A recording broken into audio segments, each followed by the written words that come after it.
Hi and welcome back to my channel. Today we're going to look at the 2018 Higher Multiple Choice paper. If you've not already tried this paper, pause the video now and go to the SQA website where you can find this past paper. The link is in the description box below.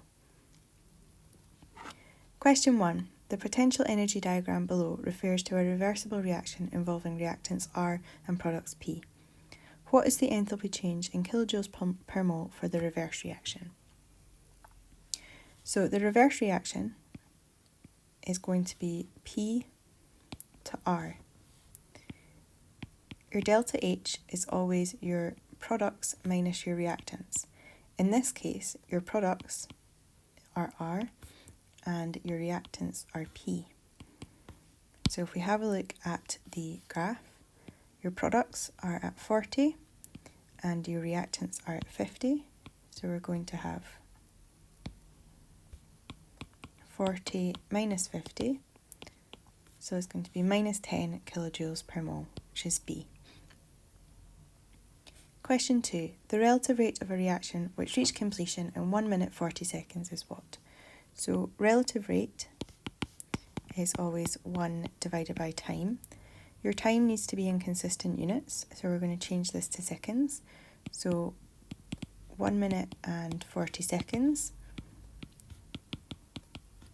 is 100 seconds. So we do 1 divided by 100. So the relative rate is 0.01 per second, A. Question 3. Which of the following is the correct interpretation of the above energy distribution diagram for the reaction as the temperature decreases from T2 to T1? So going from T2 to T1, starting with looking at activation energy, this is a fixed line here, so activation energy does not change. So the activation energy remains the same, so we can eliminate B and C. So T2, which is the higher temperature, has all of these molecules here which could react. T1, the lower temperature, has only this small section here in blue which could react. So the number of successful collisions that can happen decreases. Question 4. The table shows the first 3 ionization energies of aluminium. Using this information, what is the enthalpy change in kilojoules per mole for the following reaction? So here we have aluminium as a single positive ion to become aluminium 3+. So this is made up of 2 steps, where we take aluminium and it becomes aluminium 2+ plus an electron, and then the aluminium 2+ becomes aluminium 3+. So this is the second ionization energy and this is the third ionization energy. So we're going to take these 2 values and add them together.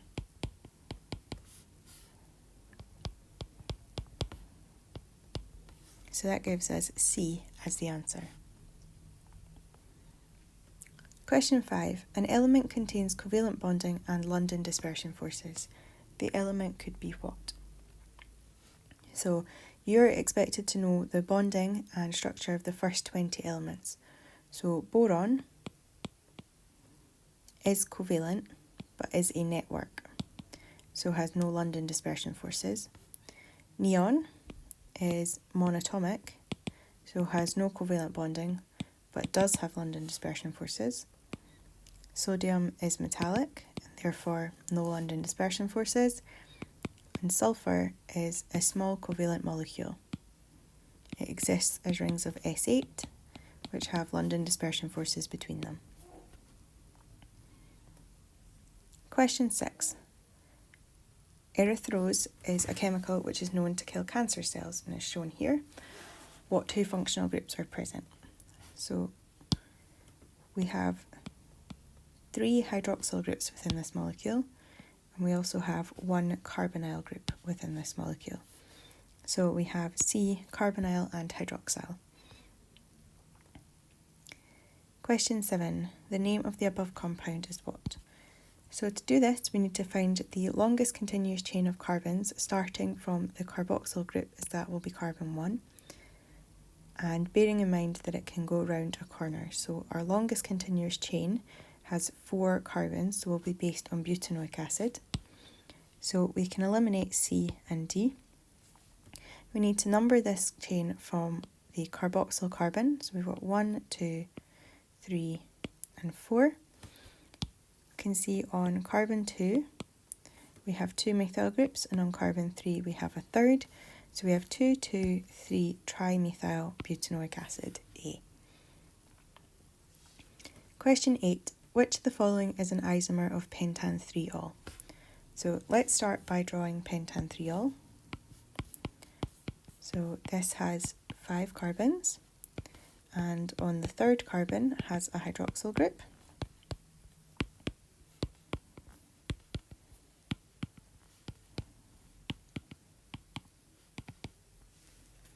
And in total the formula is C5H12O. An isomer is a compound which has the same molecular formula but different structure. So looking at A, we have 5 carbons. On the third carbon there is an OH group. That means that this has the same structure and therefore is not an isomer. For B, we have 5 carbons. However, you'll notice that we don't have enough hydrogens, therefore this does not have the same molecular formula. For C, again, we do not have enough hydrogens, therefore this does not have the same molecular formula. And for D, we have a branch on the second carbon and the OH has been moved to the end, but this does have the same formula, so is an isomer of pentan-3-ol. Question 9. Oxidation of 4-methyl pentan-2-ol to the corresponding ketone results in what happening to the alcohol? So if we draw out the structure of 4-methyl pentan-2-ol,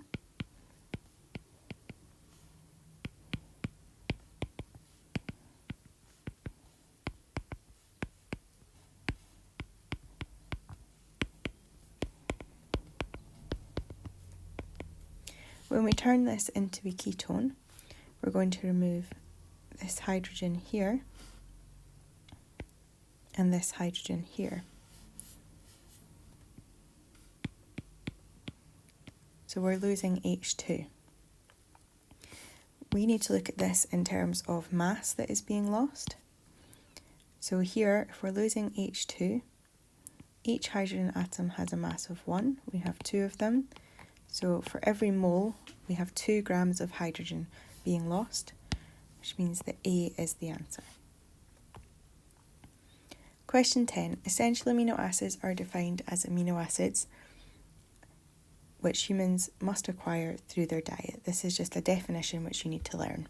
Question 11. A mixture of carbon monoxide and hydrogen can be converted into water in a mixture of hydrocarbons. According to this equation here, what is the general formula of the hydrocarbons produced? This is a problem-solving question, and the best way to tackle it is to pick a number that you can substitute in for n. So if we pick n equals 1, we'll have CO plus 1 times 2, which is 2 plus 1, so 3H2. We get 1 H2O plus whatever is left that has not been used.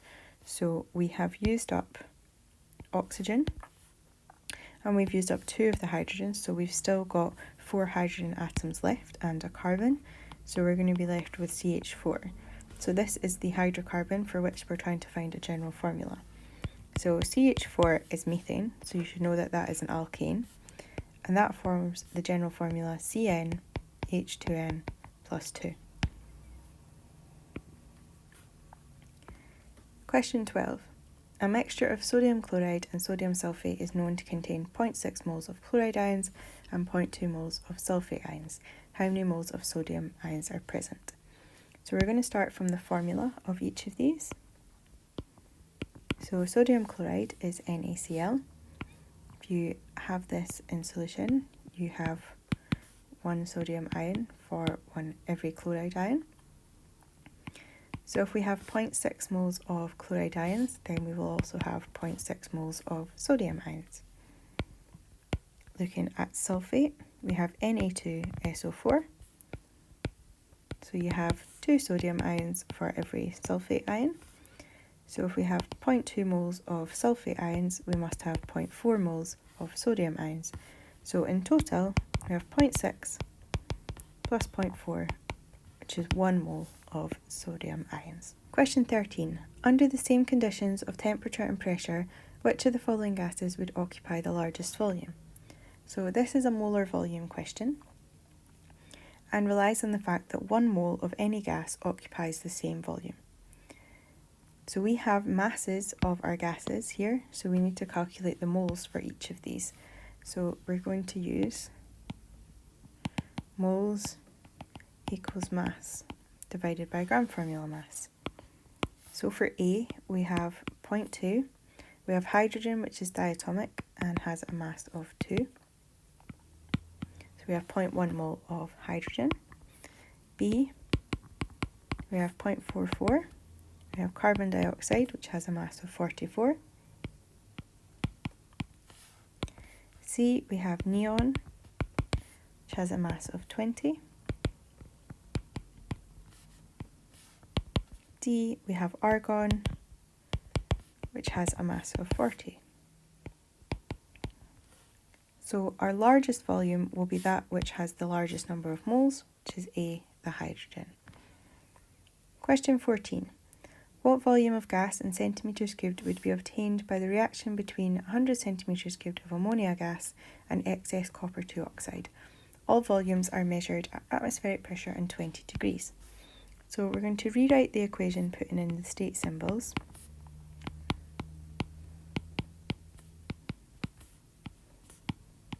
So at 20 degrees copper will be a solid, nitrogen will be a gas, and water will be a liquid. So we can ignore anything that's not a gas here, so we can score out these three, and we can rewrite just with the two things that we are now interested in. So 2 moles of ammonia produces 1 mole of nitrogen gas. So if we have 100 centimetres cubed of ammonia, we're going to divide that by 2, so we're going to have 50 centimetres cubed of nitrogen produced. Question 15. The addition of which of the following substances would move the equilibrium to the right? So to move the equilibrium to the right, you need to either add reactants or remove products. So for hydrogen, this is not present anywhere in this reaction, so this will have no effect. If we add HCl, hydrogen chloride, then we're adding in both hydrogen ions and chloride ions, which is adding in reactants, which would move the reaction to the left. If we add sodium chloride, we're adding in chloride ions, which is a product, so that would move the reaction to the left. And if you add sodium hydroxide, hydroxide ions will react with hydrogen ions to produce water. This will remove the hydrogen ions as a product. It will also add water in as a reactant. Both of these will push the reaction to the right. Question 16. 3.6 grams of butanol, which has a mass of 1 mole of 72 grams, was burned and 124 kilojoules of energy was released. What is the enthalpy of combustion of butanol in kilojoules per mole? Before you do this question, you need to stop and take a think, because you do not need to do a calculation to work this question out. So the first clue that you have is enthalpy of combustion. This is always a negative value, so you can ignore the two that have positive values. You then have a look at the numbers that you're given. So if you have 3.6 grams producing 124 kilojoules, and you want enthalpy of combustion in kilojoules per mole, that's going to be 72 grams, is going to be a larger number than this one. Therefore, the only possible answer is C, negative 2480. Question 17. Consider the reaction pathways shown below. So we have a reaction of carbon and oxygen to give us carbon monoxide and oxygen. and that is pathway X. Carbon and oxygen to give carbon dioxide is this pathway here, and carbon monoxide and oxygen to give carbon dioxide is this pathway here, both going down to the carbon dioxide. According to Hess's law, the enthalpy change in kilojoules per mole for X is what? So we are looking at the pathway going this way. So we have negative 394, and we need to reverse the sign on this one here because we're flipping that over, and we add them together. When we do that, we get a value of negative 111.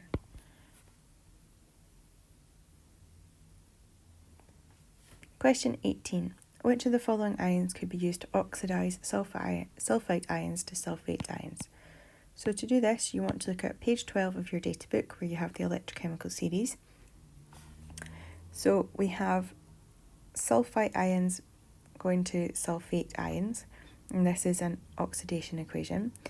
On page 12 of your data book, it's shown as a reduction, therefore this has been flipped over. So this one needs to be above one of the four given to be able to work. So this is the one that's getting flipped over.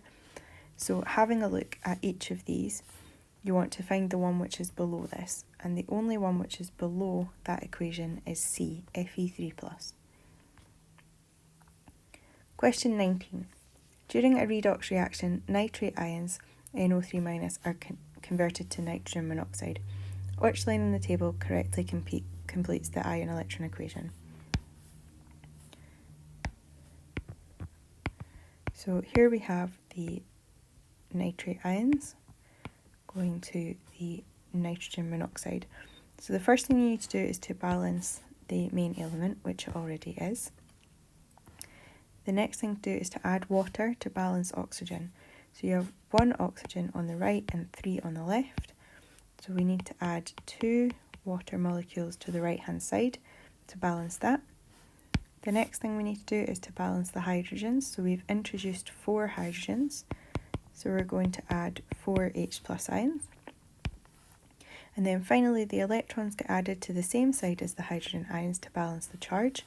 So here we have a 4 positive and a 1 negative, so overall 3 positive. So we need 3 electrons to balance the charge. So B would complete this equation. Question 20. Which line in the table identifies correctly the changes that will cause the greatest increase in the proportion of solid in the above equilibrium mixture? So the solid is a product, so we're needing to shift the equilibrium to the right, and we're doing that based on temperature and pressure. So here we have an exothermic reaction, so this gives out heat. If a reaction gives out heat, then by decreasing the temperature, the reaction will move to the exothermic side. So we can ignore C and D. Pressure is based on gases. We have a gas on the left-hand side, but not on the right. So if we increase the pressure, the equilibrium will shift to the side of the reaction which has less gas molecules, which is the right. So we are going to do B, decrease the temperature and increase the pressure. Thank you for watching my video. I hope you found it helpful. Please remember to subscribe and ring the bell to be notified of new videos. Please remember to follow me on Twitter at Miss Adams Chem and Instagram Miss Adams Chemistry for regular updates on new videos and flashcards. Bye for now.